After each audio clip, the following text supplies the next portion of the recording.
Hi, I'm Adam Meyer of Mill City Lutherie in Minneapolis, Minnesota, and today I'm making a little video with some tips and tricks on how to deal with keeping your guitar properly humidified through the winter months.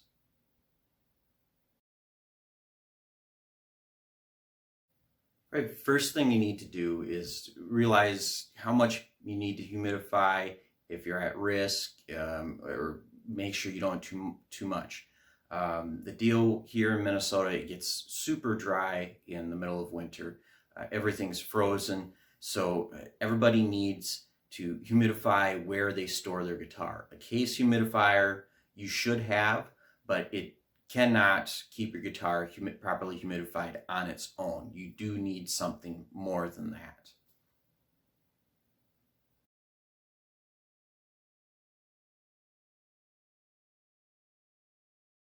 I live in a house with forced air. There isn't a humidifier on the furnace, so I need to use whole house humidifiers. I have two of them in my house and then like a smaller room one in the upstairs. It's because I have stuff all throughout my house. I don't keep everything in one room. Some people have a home studio or a closet or whatever, and they can keep everything in one location. That's not my situation. Some people have humidifiers built into their furnaces, which is great. There are people who have radiated heat, which it's better than forced air, but you still do need something, but you don't need to do things as drastic as what I need to do. Then there are people who live in apartments. Apartment can be real drafty. You might have to try and close off a certain space and figure out how to keep things properly maintained.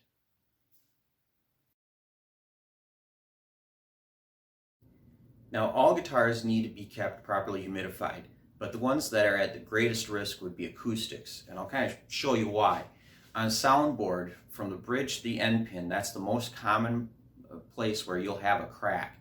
What's happening is as moisture leaves the wood wants to shrink. Now, why does a crack there? Imagine that this is a board, and we're going to make a soundboard.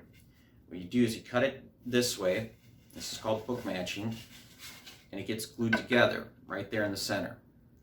Now, if the wood stays as a board like this, when it's shrinking, it just wants to shrink all together. When you take it apart, it still wants to do that. You glue it together, it's wanting to pull apart at that seam. That's why most commonly your soundboard will crack right there, because that's where all the pressure is building up. The glue doesn't fail, it's just that there's so much pressure that you'll have the wood tear right away. And solid body instruments can also have humidity problems. They're typically the same as acoustic, not as many of the same issues. Obviously, this is not going to have top crack problems because the woods are actually pretty thick. But something that's pretty universal would be for the wood of the neck to shrink. And what happens then is the frets don't shrink. They end up sticking out the side of the fingerboard. It's not a big issue. They can be trimmed off nicely. Make sure you take it to a professional who takes care of the finish. What you'll want to have done if you have the fret ends stick out is during the winter time, have them trimmed off when the wood has shrunk the most, because come summertime again, the wood can expand back out. You probably, not always, but probably will still have a little bit of fret end sticking out. If you have the work done then, you're only having half of the issue taken away. You can go into winter again and the neck will shrink again, and then you have fret ends again. So ideally you would have that issue addressed in the winter months if you do notice it happening. Keeping your fingerboard oiled does help, supplemental to using a humidifier, but that's just an example of also your electric instruments. Now this is the type of humidifier that I like to use. I have one on my main floor, one in my basement. That's what I need here to properly maintain things in my house. You may not need something this big. Check on the box when you're shopping for them how much area that they can manage for you. I like this version because it doesn't have removable tanks. You just take a bucket of water, put in your conditioner, and you can just fill it in through a grate here on the top. Many have tanks that you will remove and take to your sink and fill them up. They need to be maintained and cleaned out. I've just come to really like this because I can just take a bucket to my bathtub, fill it up, put the conditioner in, and then fill this up. So inside, and this is a couple years old, there will be a filter. You can see it's gotten brown, turned pretty brown over the summer. So that needs to be replaced. When you're shopping for them, make sure you find a humidifier that comes with replaceable filters. 10, 15 years ago, I had one that didn't have a replaceable filter. I ended up having to mail away for one. Took a couple months to get a replacement. Make sure there are. Now, before I start this up and start humidifying, I need to fill it with water, obviously.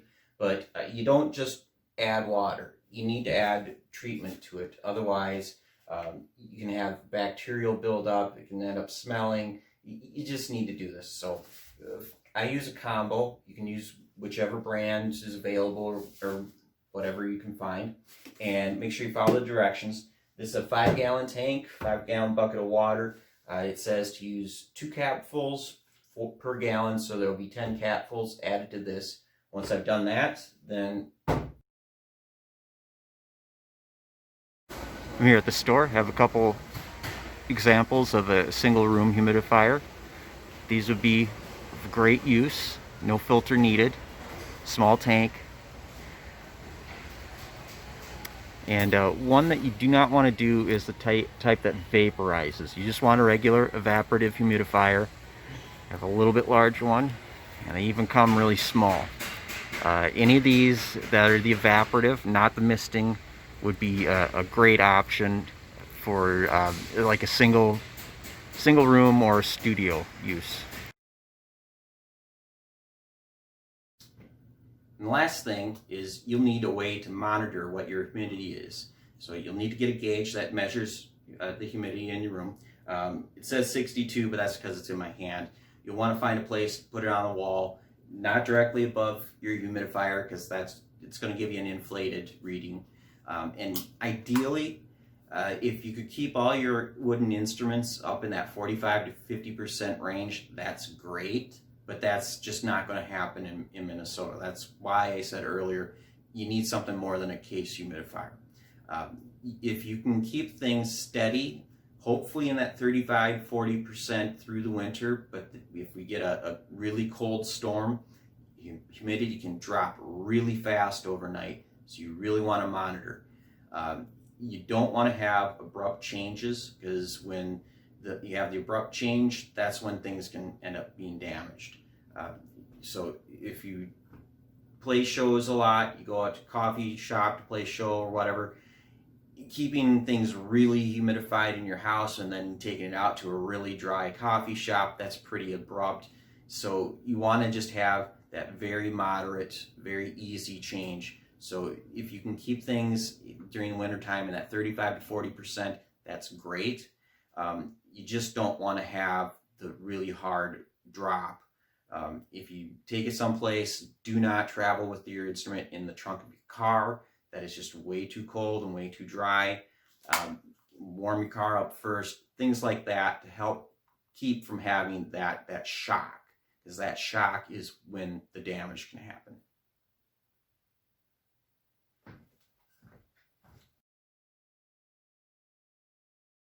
Some ideas if you don't have a whole house to take care of things, if you're in an apartment or it's just not practical for you to humidify the whole area. When I used to live in an apartment, what I did was I hung up some plastic sheeting. I have plenty of this stuff for painting. And I hung it inside of a closet door and taped it up. And then I used a small humidifier, kept a gauge in there, and I just kept my instruments in that closet.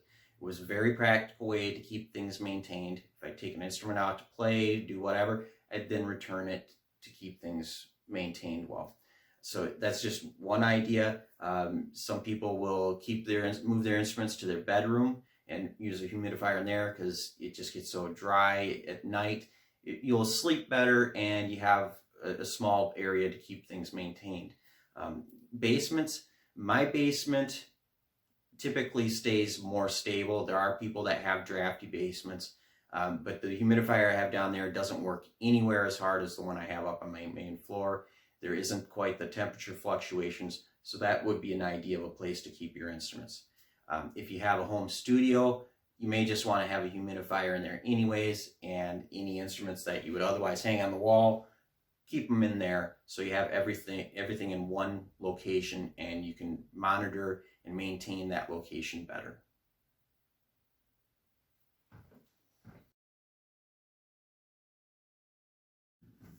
So if you do have a guitar that has a soundboard crack or any other of these issues, there's some things that you actually should never do to your guitar. The one would be to put it in your bathroom with the shower running, or put it in a plastic bag with some sponges. Both of those are way too rapid of a rehumidification process. Plus with the shower thing, you take it in, it's real humid, you come back out and it's dry again. So you're having the wood struggle back and forth very rapidly. What you want is a nice gradual rehumidification. You should take it to a professional. I have a humidity booth for such repairs where I gradually will have, let's say like the soundboard top, it gradually comes back together. I've had times when people do the shower or the bag thing and they end up having the wood come back together so hard that they've created finish damage, and I can't actually get any glue into the crack to repair it. So don't do those things. Don't panic. Just try and keep things maintained and bring your instrument into a professional to have it repaired.